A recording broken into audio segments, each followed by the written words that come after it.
Hello, and this is a brief summary of the first episode of my Homebrew D&D 5e Final Fantasy XIV campaign. Now, as a quick disclaimer, this is not for children.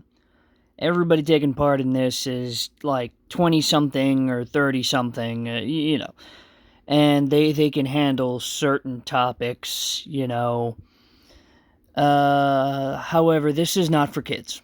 It's not for kids. There will be sexual themes of violence and drug use and alcohol use and spousal abuse and what have you, a bunch of things that will not be suited for a younger audience. So if you're under 18, please, this is your cue to leave. With that being said, we will now move over to our second disclaimer. I am a fan of Final Fantasy to some degree, but I don't know much about it. And I gotta be honest, in fairness, to myself and to some similar-minded friends of mine, if you show me somebody who knows the actual, honest-to-God lore of Final Fantasy, I'll show you a fucking liar, okay? Because that lore is so sporadic, and we know it. But what I do know, generally, the lore of is the Tactics Final Fantasies. Final Fantasy Tactics in PlayStation, and 2 for the Game Boy Advance. But with that being said, let's get right on into it. The story starts off with a bit of a prologue. Egros, a northern country, it's a superpower, has taken to fight in a southern country by the name of Albanes, a different superpower, and they've just been doing that for quite some time now by the time this thing kicks off.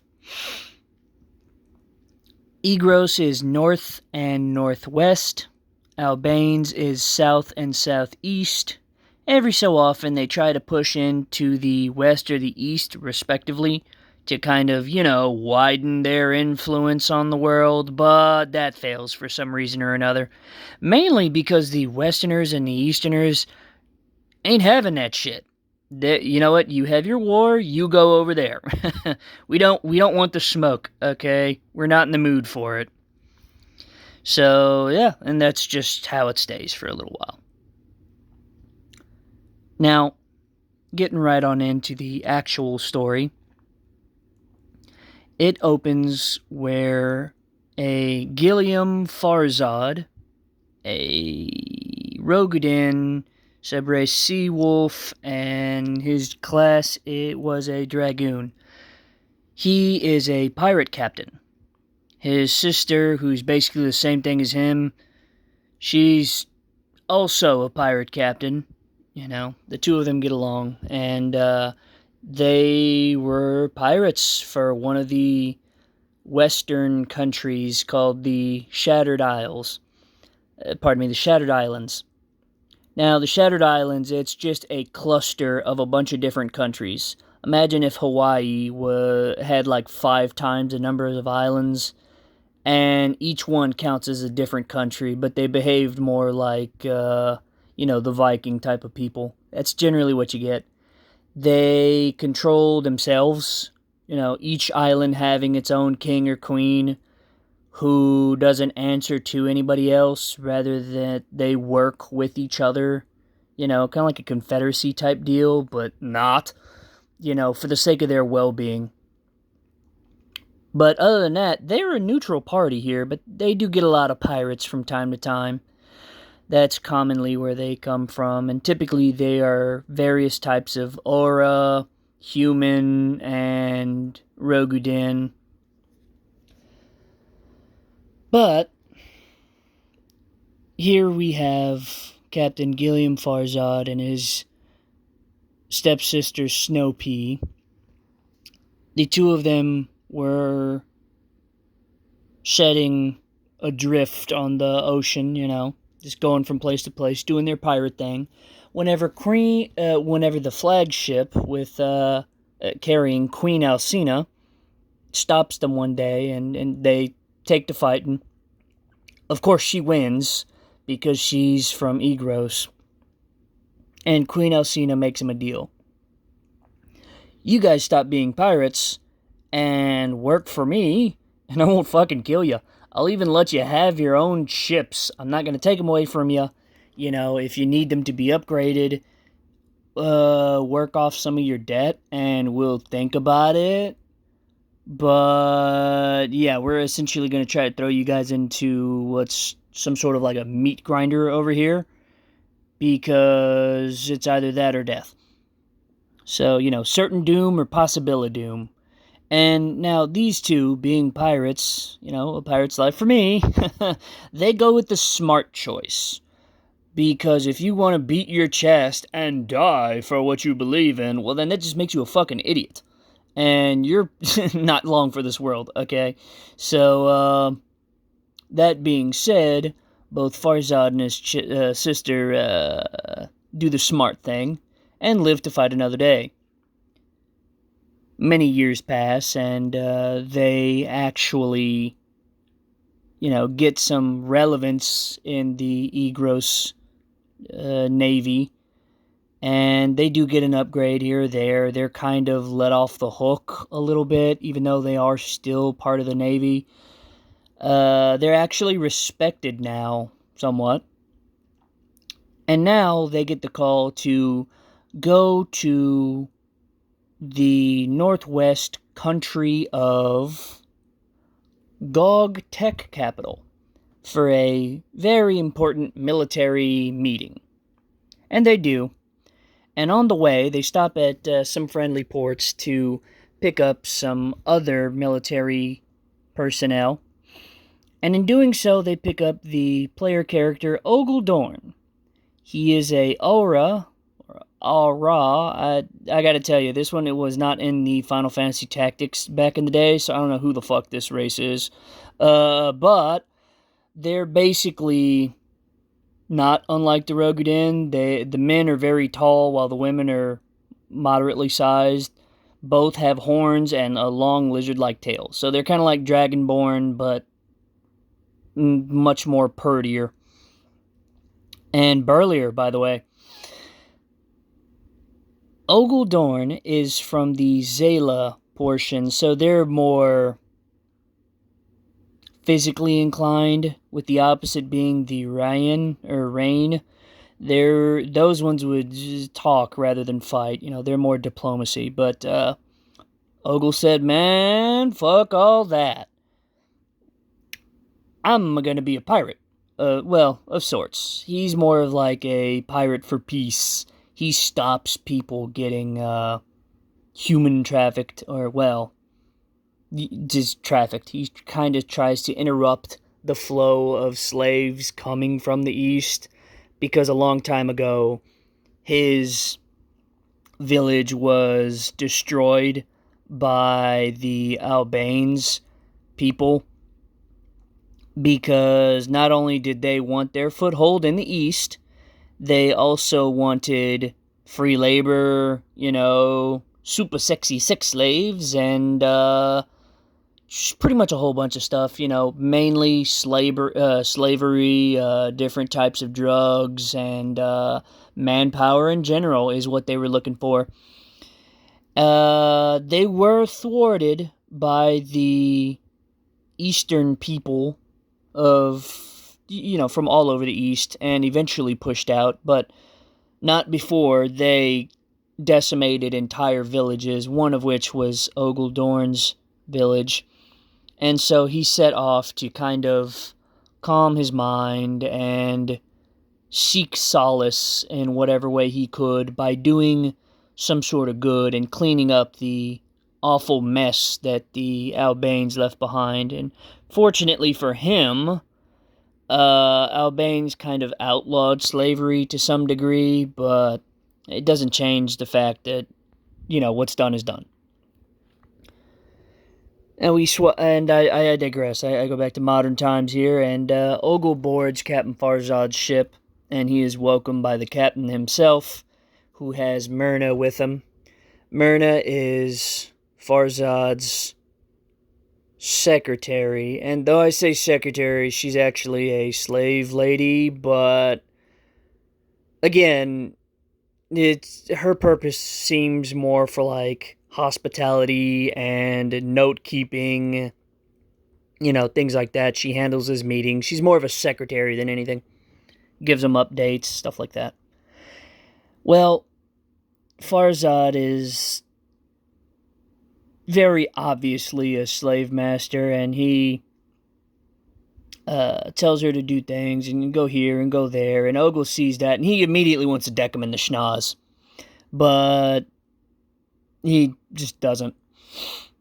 And eventually, Farzad says, listen, we can't talk out here, because Ogle has got himself a decent rank. I forget exactly what it was, because it's been a few years, but Ogle has some sort of ranking. He's not that important, but he's certainly not a nobody.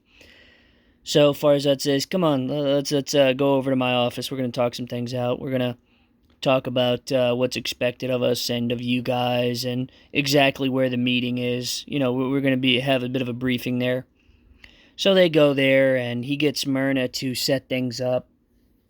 And while the two of them speak in private, Ogle learns that Farzad isn't actually the a-hole that he thinks he is. He's a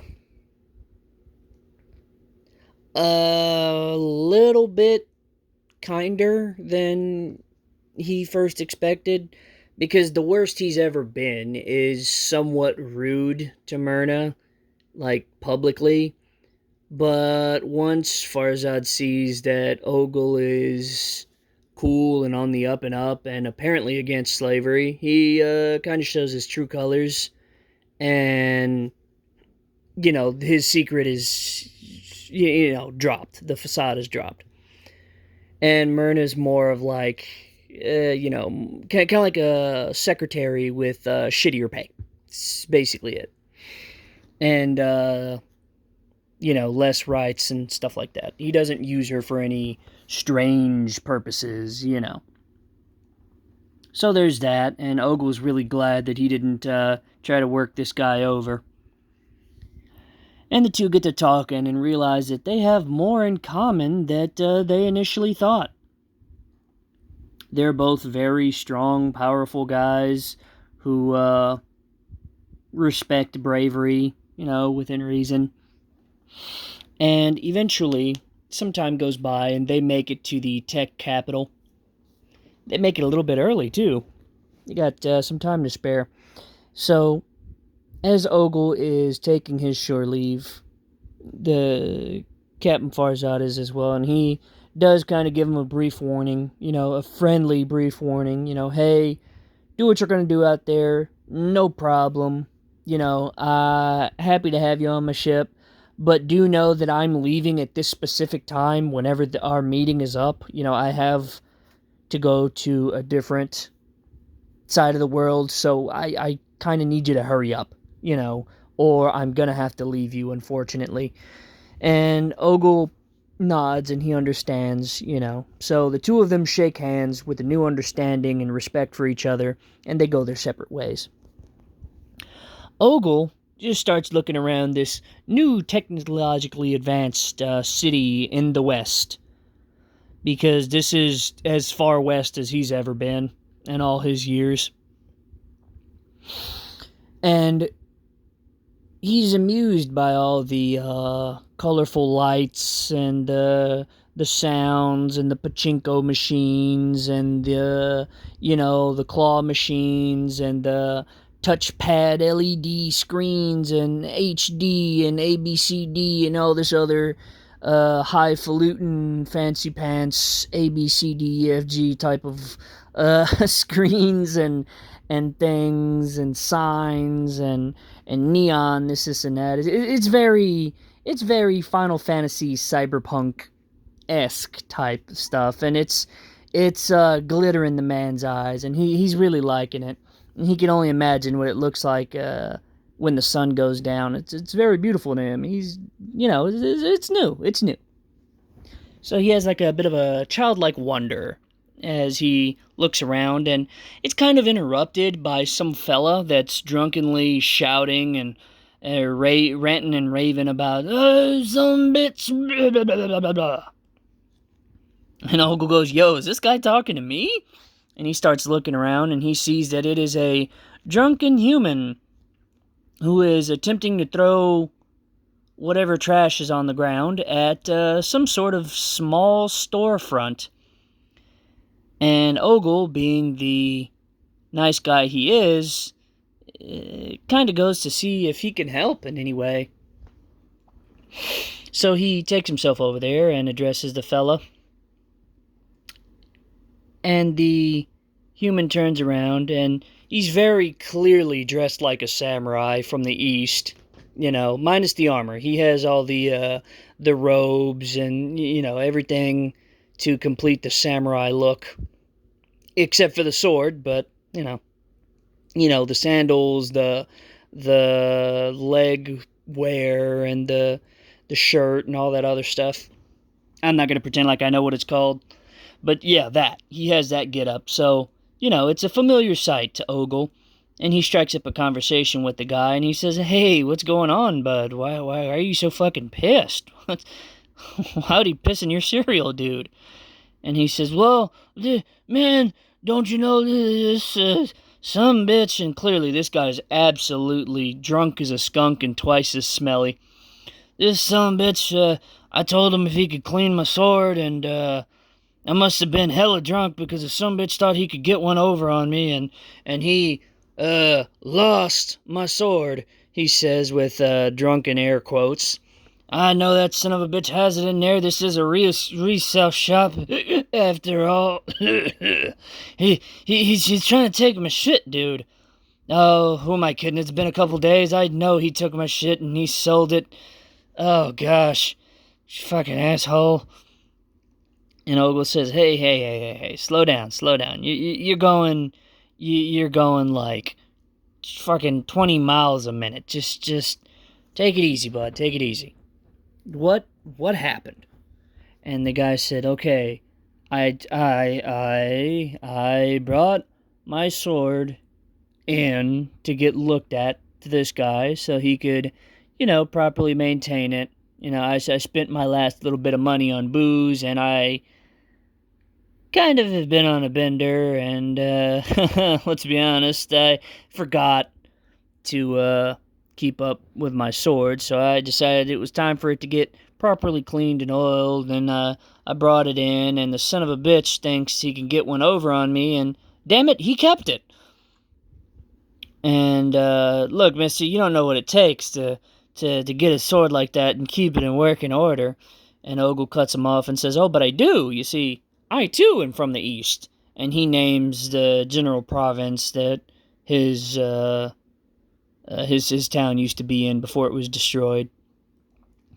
And Renfield says, "Oh, man, yeah, I know that place, and they seem to hit it off well enough." And he says, "Look, you look hungry, mister. You look like you're down on your luck." And Renfield says, "Well, yeah, without my sword, I can't do much of shit. I can't go out and work as a merc or anything like that. So, yeah, I'm kind of screwed.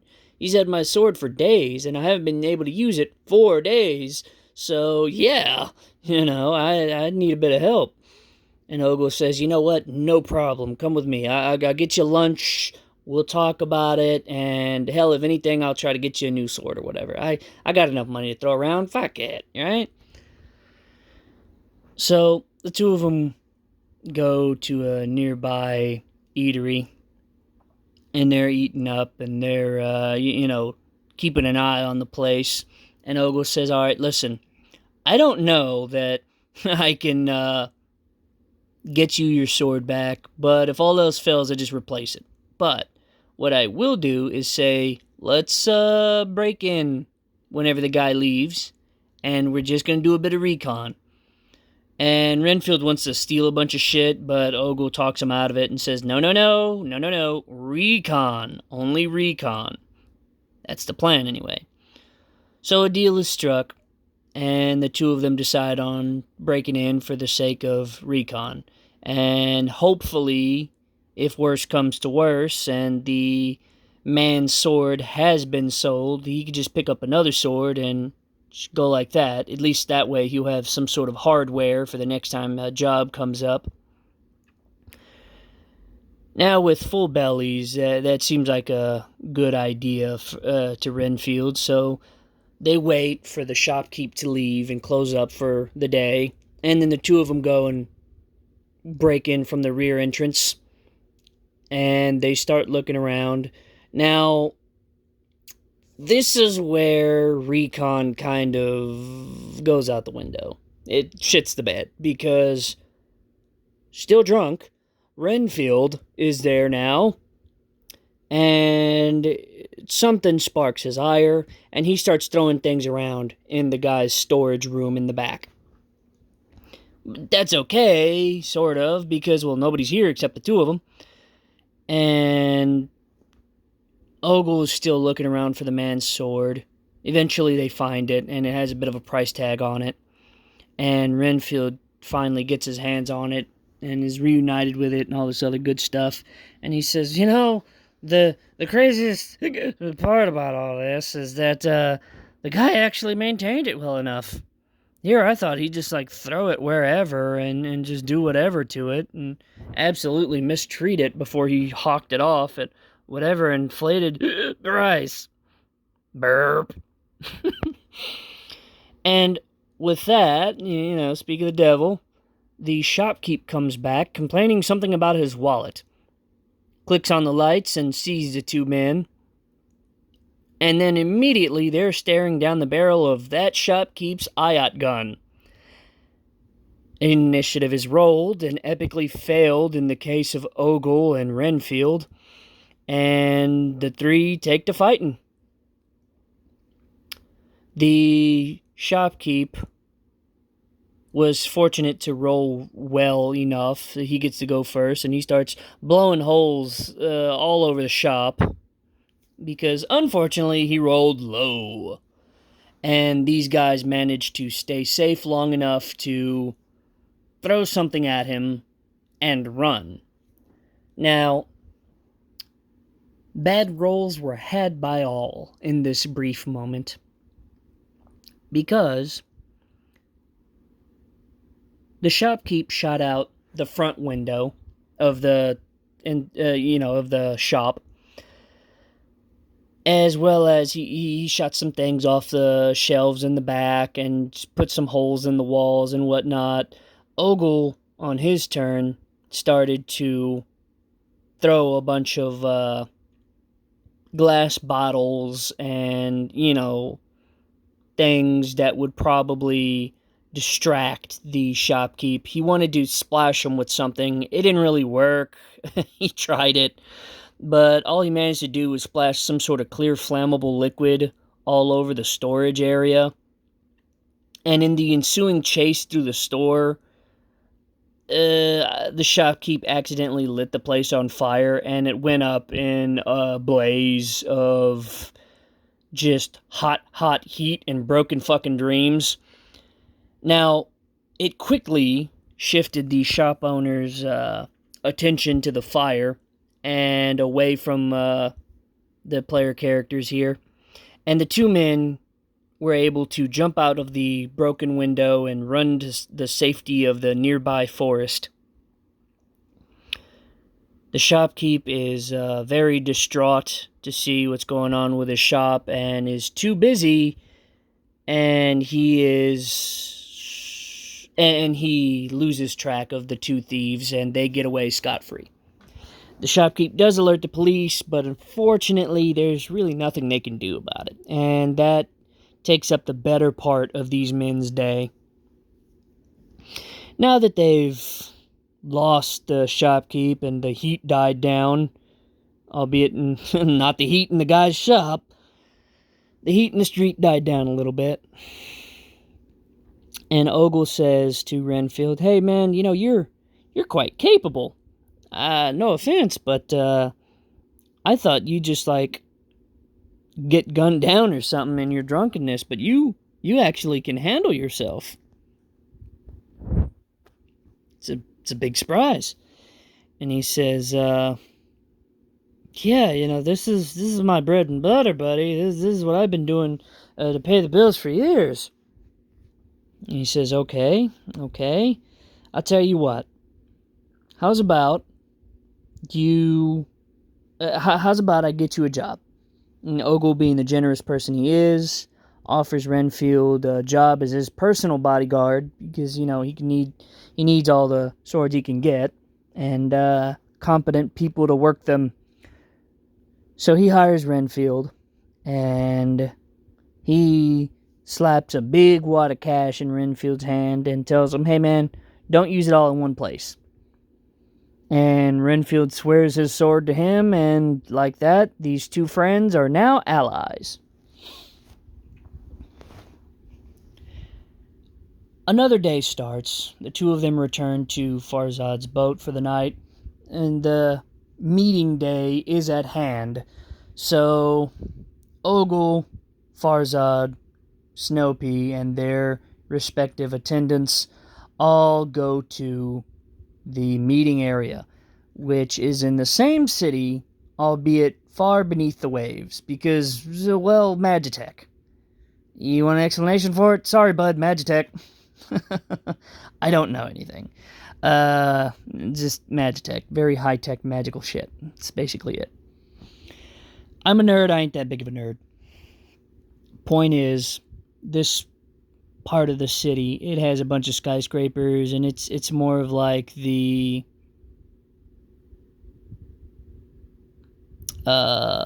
public functions, you know what I mean? If there's a ball game going on, or if there's a public event or of some sort, it would be taking place in this part of the tech capital. And they keep it out of the way by keeping it below the waves. And essentially, this part of the city was put on this really big circular bracket, almost like a big ring, with 4 clamps on either side. They just call them the 4 locks. It allows this part of the city to be raised and lowered as needed. Now, any good scuba diver will tell you, you gotta come up slowly, or else. Now, this part of the city sits on the sea floor, thanks to that little ring, and this stuff is maintained, So everybody goes down there, and the Myrna and Renfield have to kind of wait in the lobby, and a bunch of people cut them looks because you have one random slave girl and one random drunk just standing around twiddling their thumbs. They're very, very out of place, but thankfully nobody gives them a hard time. The meeting is taking place elsewhere in this building. Queen Alcina says a few words and does a prayer for her troops and her country and her people and wishes them well and God bless Igros and their holy mission of blah, blah, and before long, she is done, talking, and she gives way to, she gives the floor to spokesperson Yump, who is some subrace of a Lalafell, I can't quite recall, doesn't matter. And he takes a stage, much like this, in all of his spray-tanned glory, and he says, "Good evening, ladies and gentlemen. I am very happy to have you here today, okay? And I will have you rest assured that the war against the Albanes menace is It's going well. It's going very well, much to our surprise. And the good news, despite the war, the good news is we're going to build a wall. I'm sanctioning a border wall around the entirety of our, around the entirety of our country. And the Albanes cowards will pay for it. Mark my words, it will have a big gate, a big beautiful gate in the front of it, and Albanes will pay. And, he just keeps talking, and this drags on for longer than I'm capable of doing that stupid voice for. And a lot of the people, they appreciate what he has to say, but the fact of the matter is, these are some big claims for such a small man, And, the fact of the matter is, he's not a warrior. So a lot of these people kind of tune him out. Especially when it seems like the entire building and city is rocked by, at first, one quick jolt of seismic energy of some sort. And everybody starts freaking out and looking around, and they said, no, it's okay. It was just some sort of seismic event going on. It appears to be very small. And as soon as that escapes that person's lips, a second one, even bigger than before. And then a third one, even bigger than the last two. And finally they understand that, no, these are not seismic events. It's not, the flow of the ocean or anything. It's explosions. Do you guys remember those anchors, those 4 arms that I talked about? Yeah, well, there's only one left now. So I think you see where this is going. The place is immediately evacuated. The military personnel and civilians go to these bathyspheres, and they start returning to the surface.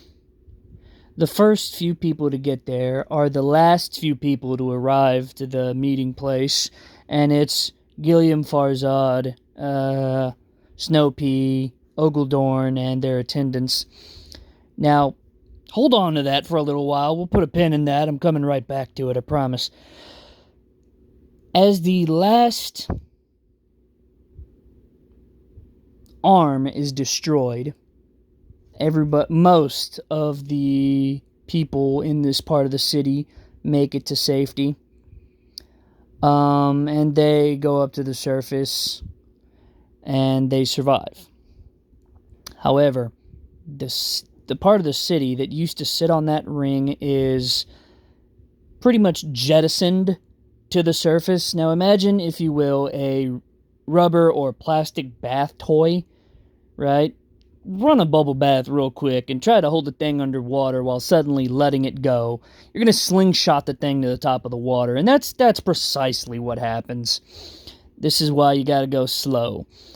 Because it sucks whenever it happens to the human body, right? It sucks even worse with something the size of a city. So imagine 9/11, but instead of it happening to, a couple buildings in New York, it happened to every building in New York. They're all destroyed. Like, it's all gone. Poof. In one afternoon. Or something like that. That right there. Yeah. That's what happened. And now, a couple of weeks pass. And in this time, the military is pretty much locked down in this area. They momentarily lock down this entire island. It's a western country that's a really big-ass island. It doesn't just include GOG Tech Capital. There are a few other small little areas here and there, but they're not really that notable. But the point is, the higher-ups are very displeased indeed. And they're looking for the guilty party. One thing leads to another, and Farzad, Snowpea, and Ogledorn are called into the commander's office, I guess, just one of their higher-ups, and they explained that they are soon to be court-martialed unless they can get to the bottom of what happened here.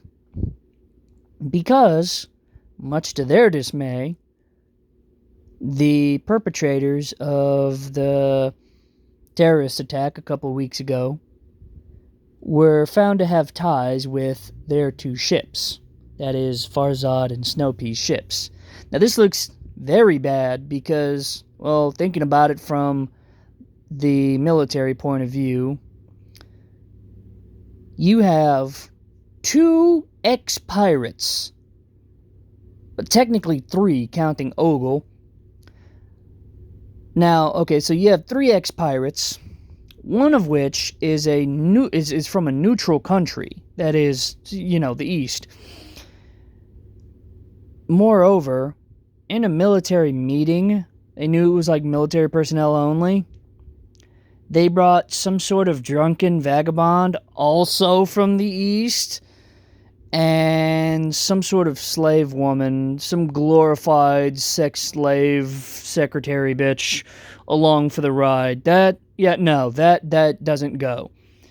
So, really, they're looking at these guys with the hardest of scrutinies. They're under the most scrutinized scrutiny.